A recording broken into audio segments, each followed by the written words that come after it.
Fire Emblem is one of Nintendo's longest running franchises, but one that only began appearing outside of Japan during the Game Boy Advance era.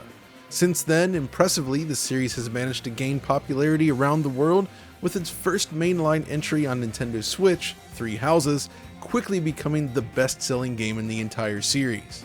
It is into this climate that Fire Emblem Engage, the latest installment, arrives. For those unfamiliar with Fire Emblem, the gist is this. It's a tactical role-playing series, with battles fought across a series of maps broken up into a grid on which players can move their units. You'll build up your characters between battles while working your way through a main campaign. It's challenging, it's fun, and it's wickedly addictive. The series has long been respected as a result. Now, compared to the almost Persona-esque school system of Fire Emblem Three Houses, Engage returns to the series' more traditional concepts with a completely fantasy-driven story spread across multiple continents, serving as the game's framework. That's not to say that some of the ideas from Three Houses haven't been carried over. The light exploration and side content certainly remains, but the game carries a different tone all around. So with this video, we'll tackle some of the questions I had going into this new game. Basically, given the visual limitations and performance issues inherent in Three Houses, I was curious to see if the team could improve the presentation this time around.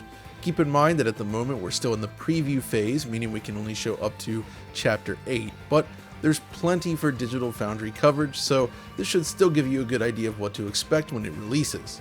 With that out of the way, let's jump into it.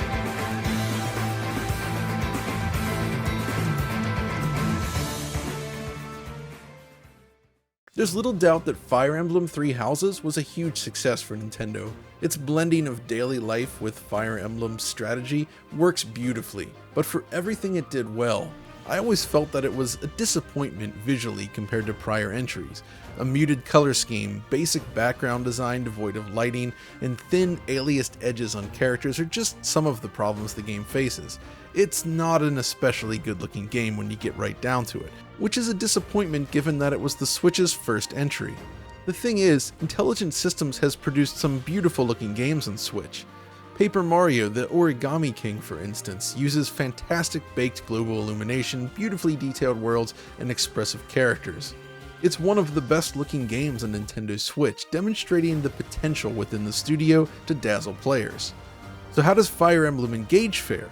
Well, I can't say it reaches the heights of Paper Mario, but there's no doubt in my mind that they've created a much better looking game versus Three Houses, and that deserves to be highlighted.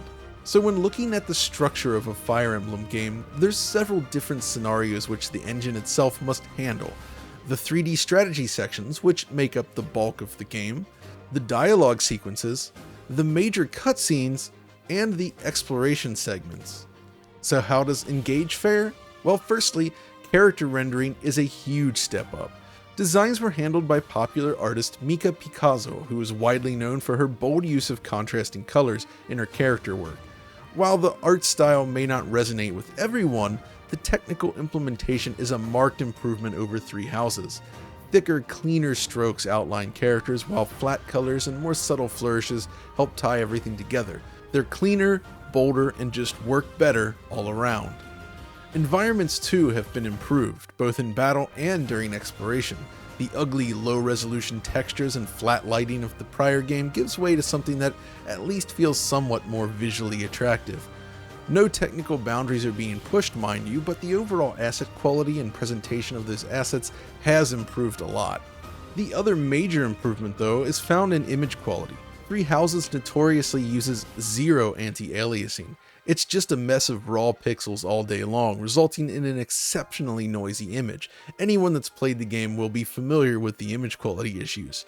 Now with Fire Emblem Engage, the team has finally deployed some sort of edge smoothing. They may be using something as simple as FXAA, but either way, edges are far cleaner and less noisy compared to the prior game, something that really helps the artwork shine through. Resolution-wise, most pixel counts I performed in docked mode came in just below the 1080p mark, usually around 972p or so. Three Houses in comparison uses a far more dynamic resolution that goes up to 1080p but often drops way below, and the lack of anti-aliasing means that those changes are extremely obvious. Engage feels far more consistent in comparison. Portable mode is also slightly below the native 720p of the Switch, but thanks to anti-aliasing, it winds up looking a lot cleaner as well, so overall image quality is a huge win for this title. Again, don't go into this expecting cutting-edge visuals, rather something that just looks visually pleasing within the context of the hardware, without the flaws of the prior entry. Other tidbits I want to mention regarding the presentation then. Real-time dialogue sequences cleverly blend 2D background imagery with the 3D models. You may not notice this at first, but it actually works surprisingly well. It kind of feels like a high-end visual novel in the end. This is a great way to cut down on rendering load, allowing them to display many high-detailed characters at once in a scene. This is how the bulk of the game's narrative is told. For more complex sequences, however, the developer has opted to rely on pre-rendered video sequences.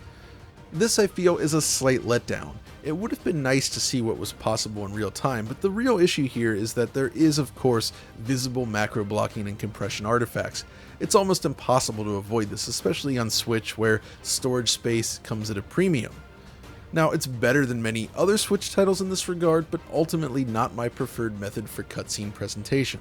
Another improvement centers on the game's user interface. Three Houses boasts a rather ornamental selection of fonts and window designs, but I always felt it was a little inconsistent. For instance, the battle sequences use this angled design, while other scenes use more of a flat layout instead. Fire Emblem Engage, in comparison, once again feels more consistent than the prior game.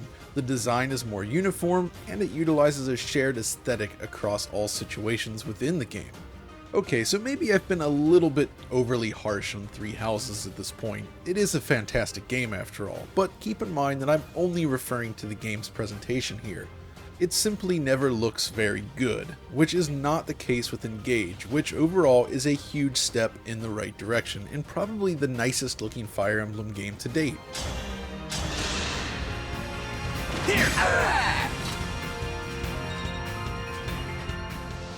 So that brings us to our next comparison point then, performance, both in terms of frame rate and loading times. So as a refresher, Three Houses targets 30 frames per second, but exhibits regular drops during battle.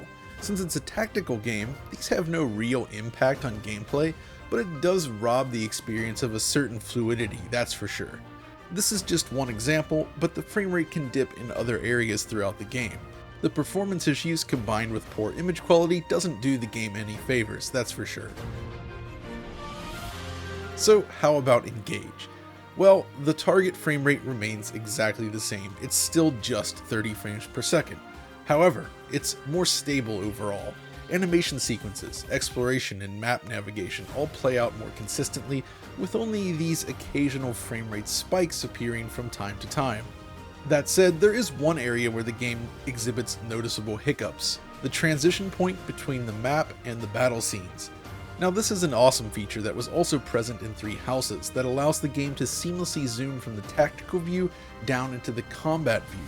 But every time it happens in Engage, there's this brief pause or hiccup in the action that manifests as a frame time dip. It happens every single time, and it's a little bit distracting, I have to admit. I assume this is down to loading in more detailed assets as the camera zooms into the map. Thankfully, aside from this hiccup, overall performance is indeed more consistent than Three Houses, both in docked mode and handheld. The transition hiccups, however, are definitely something I'd like to see fixed in a patch if possible, which it may not be. Finally, we have the loading times. In Three Houses, these can take quite some time. Transitioning from the main menu into the game or simply loading a battle is a lengthy process. Engage, in comparison, is noticeably faster in this regard, making it easier to jump in and out of battles as you work your way through the game. I also appreciate the introduction of pixel art renditions of every character currently in your party displayed along the bottom edge of the screen. It's a nice touch that adds a lot to the overall presentation. So what about the game itself then? Well, I've only played through the first 8 chapters thus far, which really is just scratching the surface, but based on my experience at this point, I'm excited to continue the game. It borrows some of the elements I did enjoy from Three Houses, but delivers what feels like a more traditional Fire Emblem experience. In a way, it feels more like a follow-up to the 3DS games, but with a more fleshed out feature set. Oh, and as is tradition for the Fire Emblem series, it features an excellent soundtrack as well. Take a listen. Heroes known as emblems. With them, the warriors of our nations fought as one. In the end, we were victorious in defeating and imprisoning the Fell Dragon. In the years since, our world has been safe. But now, I sense a resurrection. The binding weakens. And I love the way the music is dynamically altered based on what's happening on screen like this.